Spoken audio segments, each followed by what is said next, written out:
Student, आज हम next chapter करने जा रहे हैं सोशल रिस्पॉन्सिबिलिटी। सामाजिक उत्तरदायित्व एक बिजनेस का क्या है। पुराना समय और आज का समय दोनों बहुत चेंज हो चुके हैं। पुराने समय में बिजनेसमैन वही व्यक्ति होता था जो बिजनेस करता था, वही पैसे लगाता था।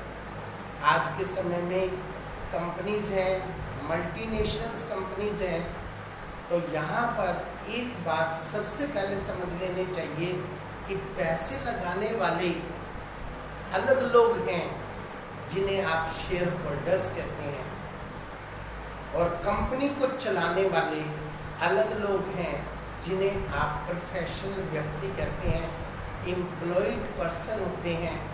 एक प्री डिटरमाइंड सैलरी लेने वाली अलग मैनेजमेंट होती है, जिसके अंदर आपके आते हैं जनरल मैनेजर, डिफरेंट टाइप के production manager, sale manager, marketing manager. ये सारी प्रकार की जो बॉडी होती है वो कंपनी को ड्राइव करती है। इसलिए हमारे बिजनेस की आज के समय अलग अलग तरह से अलग अलग लोगों के लिए डिफरेंट टाइप की रिस्पॉन्सिबिलिटीज बन गई हैं, और जब तक वो अपने इस उत्तरदायित्व को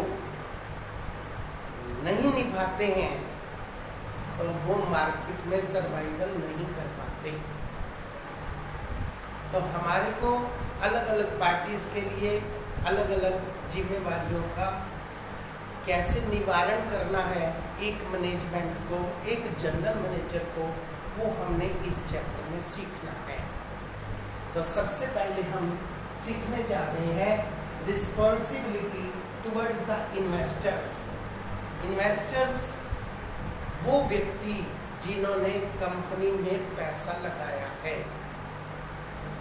दो प्रकार के इन्वेस्टर्स होते हैं, एक होते हैं हमारे इक्विटी और एक होते हैं हमारे डेब्ट। जो लोग अपना पैसा इन्वेस्ट करते हैं कंपनी में in the shape of shares, in the shape of debentures, in the shape of only shares, equity shares, preferential shares, flowing back of the profits, वो कहलाती है हमारी इक्विटी।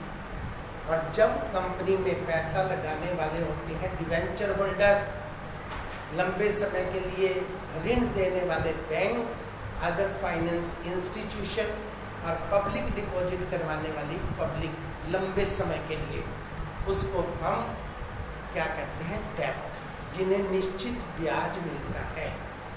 तो इन दोनों के प्रति क्या रिस्पॉन्सिबिलिटी बनती है वो हमने सीखनी है। Safety of the capital. सबसे पहले तो हर एक प्रकार का इन्वेस्टर ये चाहता है कि जो उसने पैसा लगाया है वो पेमेंट के समय, कंपनी के समापन के समय कम से कम उसे वो पैसा जरूर रिटर्न में मिले। ऐसा ना हो कि आज किसी व्यक्ति ने 5 लाख रुपए लगाए हैं, 1 साल के बाद कंपनी डूब जाए और जो पैसे उसने लगाए हैं वो पैसे भी उसे ना मिले। तो ऐसी कंपनियों में कोई भी पैसा लगाना पसंद नहीं करेगा।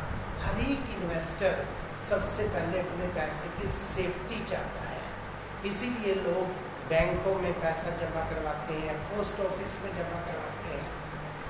अब बैंकों में भी पैसा सेफ नहीं है, वहाँ पर भी सरकार आपको कहती है कि 100% रिटर्न्स के कोई चांस नहीं है, तो पोस्ट ऑफिस में करवाने लगे। ऐसे ही कोई कंपनी पूरी सिक्योरिटी देती है, पूरी सेफ्टी देती है, वहाँ पर पैसा लगाना ज़्यादा इन्वेस्टर अच्छा समझता है।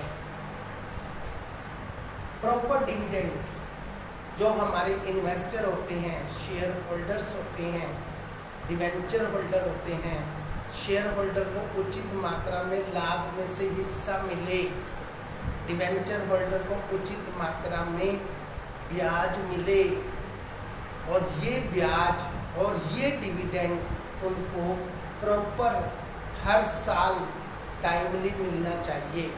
अब ब्याज तो हर साल डिवेंचर होल्डर को देना ही होता है, परंतु डिविडेंड के बारे में कंपनी कई कई सालों तक शेयर होल्डर को डिविडेंड नहीं देती, उनको रिजर्व में ट्रांसफ़र करती रहती है। तो इसके कारण हमारे शेयर होल्डर निराश हो जाते हैं और वो कंपनी में पैसा इन्वेस्ट करना बंद कर देते हैं। इसी तरह से आता है proper utilisation of the capital. एक मैनेजर को अगर शेयर होल्डर से पैसे इकट्ठे कर लिए हैं, डिवेंचर होल्डर से पैसे इकट्ठे कर लिए हैं, तो उस पैसे को बड़े अच्छे ढंग से यूज करना चाहिए, एक ट्रस्टी की तरह। ये ना हो कि दूसरे का पैसा है, हम इसे किसी भी तरह से ओवर बजट करके खर्च कर दें और आने वाले समय में प्रॉफिट की रेट जो है वो काफ़ी डाउन चली जाए और हम उनको कुछ भी रिटर्न ना दे पाए। इसलिए जनरल मैनेजर की ड्यूटी बनती है कि उस पैसे को वो अपना पैसा समझकर अच्छे ढंग से यूटिलाइज करे, अच्छे रिटर्न्स निकाले, अच्छे रिजल्ट निकाले और उन रिजल्ट से अपने शेयर होल्डर को उचित मात्रा में डिविडेंड प्रोवाइड करवाए। ये उसकी सबसे बड़ी ड्यूटी बनती है। इसके बाद to treat the different types of share equally. अगली उसकी ड्यूटी बनती है, हमारी कंपनी में दो प्रकार के शेयर होते हैं, एक माइनॉरिटी और एक मेजॉरिटी। माइनॉरिटी का मतलब जिन लोगों के पास इक्विटी शेयरों की संख्या कम है, मेजॉरिटी जिनके पास इक्विटी की संख्या ज़्यादा है। आमतौर पर आपको क्या देखने को मिलेगा कि जनरल मैनेजर मेजॉरिटी वालों के साथ मिल जाते हैं और बार बार उन्हीं में से बोर्ड ऑफ डायरेक्टर भी चुने जाते हैं, तो उन लोगों की मोनोपोली हो जाती है और वो लोग मैनेजर से मिलकर प्रॉफिट का एक मेजर पार्ट हड़प लेते हैं। जो माइनॉरिटी वाले होते हैं उन्हें डिविडेंड के रूप में काफ़ी कम मात्रा में मिलता है, उनके हितों का हनन होता है। तो ऐसे में जनरल मैनेजर की ड्यूटी बनती है कि वो इस प्रकार का व्यवहार ना करे। हर एक शेयर होल्डर को, चाहे वो माइनॉरिटी में आते हैं चाहे मेजॉरिटी में आते हैं, सबको बराबर मात्रा में डिविडेंड प्रोवाइड करवाए। तो अच्छा मैनेजर है वो अपनी रिस्पॉन्सिबिलिटी को इन्वेस्टर के प्रति अच्छी तरह से फुलफिलमेंट कर रहा है, अदरवाइज नहीं। That's all.